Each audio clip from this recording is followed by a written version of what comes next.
Facebook EdgeRank is a very interesting concept.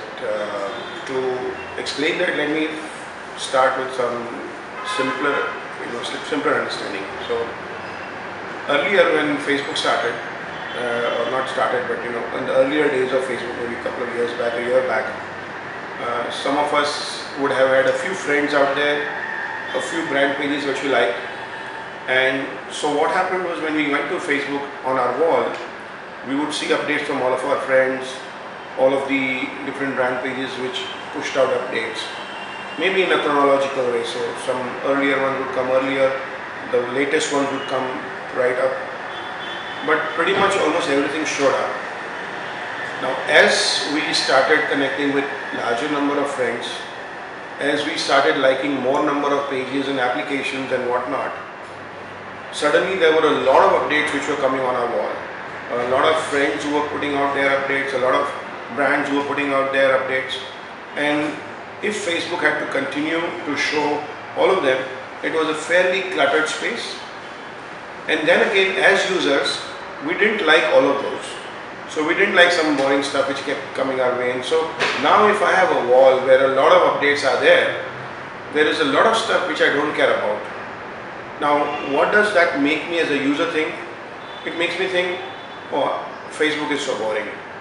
The reality is that our friends are sending boring stuff, or our brand pages which we have liked are sending boring stuff, but Facebook is showing all of that.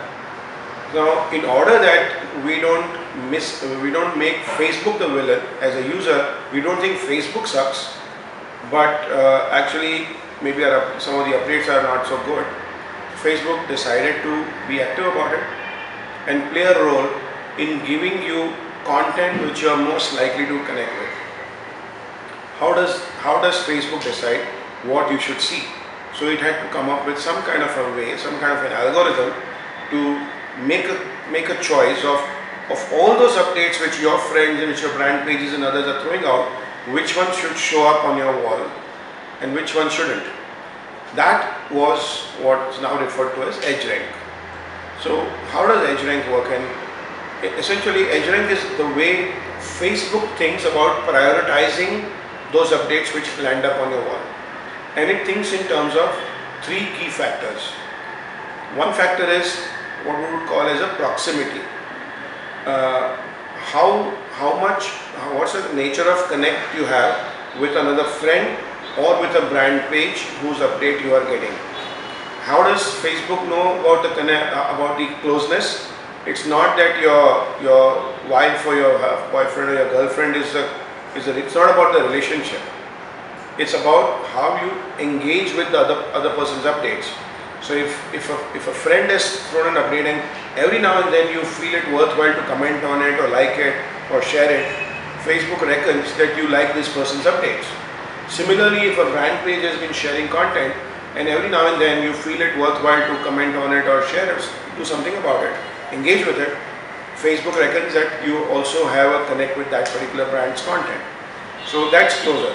On the other end, if there are some friends or your relatives or others whose content you do nothing with, it just passes by in your eyes and you don't even connect with it ever, then Facebook reckons that you don't really connect. It's low proximity. It's not so close to you.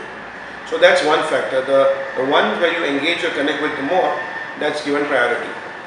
The second is what Facebook calls as a weight of the update. Now, what is the meaning of weight? A plain text update is the least in weight, whereas if there is a link associated with it, if there's an image associated with it, or if there's a video associated with it, it's heavier as it goes. Facebook also has found that people seem to connect with images better than plain text. People seem to connect with videos better than even images in a sense. And rightly so. Like if a fascinating video link shows up on our Facebook wall and it says something, there's a curiosity, there's an interest, and we click on it and we see the video. So we seem to connect as users a lot more with richer content than with just plain text. So the second factor that Facebook takes into account is the weight, the video being one of the heavier weights and plain text being the lightest. The heavier the weight, the more priority. The third factor is the timing. So if somebody has put out a content that India won this match or Federer beat Djokovic or whatever. And if that content is old, you don't really care about it because you'd already heard about it through other means. So the older content in general has less engagement than new and fresh content. So the time of the content, the closest, the earliest, the most near one being the higher weightage is the third factor that Facebook considers.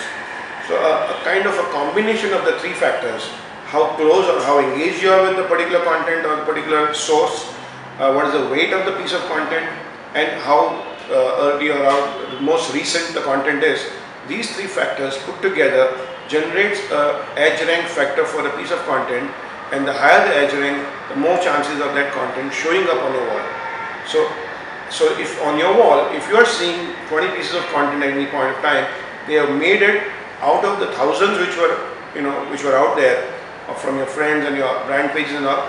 Those 20 have made it on priority because they weighed higher in the overall edge rank.